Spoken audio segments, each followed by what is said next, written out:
welcome to another episode of Right Politics. Well, it has been discovered that Russian weapons were used on the October 7th attack against Israel, and the leader of Russia, Vladimir Putin, has invited Hamas over the weekend to a meeting where they basically put their support behind Hamas and their invasion of Israel. And yes, it was an invasion. It was not a proxy war. It's definitely an invasion by this terror group to destroy Israel from the root. And so there is a proxy war with Russia supporting Hamas, and then Iran also supporting Hamas.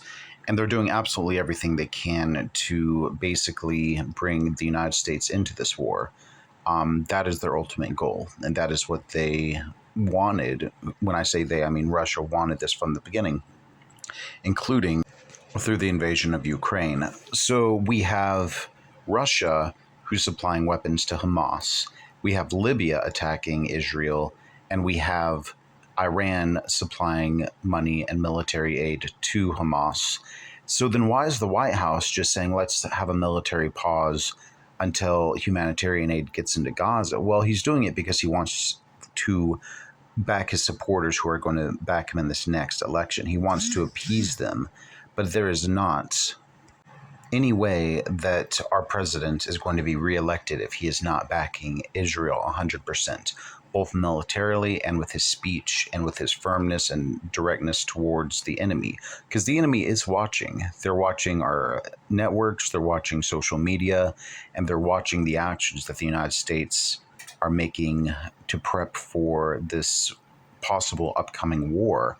But it would be a world war if Iran and Russia enter at the same time as the United States, and that is exactly what all indications are looking at.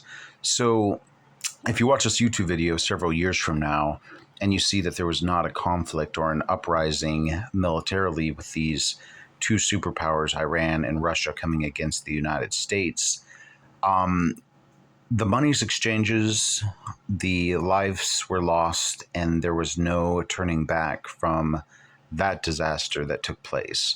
But in the present, we have to look at this as the verge of a world war. We will never, ever give Iranian the capability of making nuclear weapons. And Russia threatens nuclear weapons on a monthly basis towards the United States because of the Ukrainian war.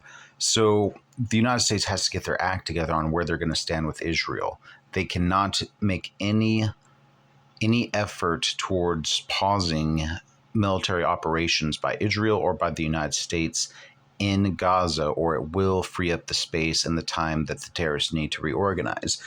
The Hamas has to be crushed immediately, and it has to be crushed militarily.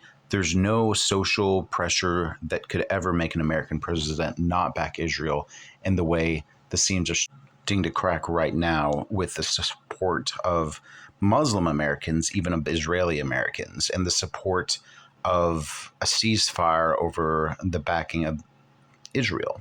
So let me know what you think in the comments, and we'll see you on another episode of Right Politics.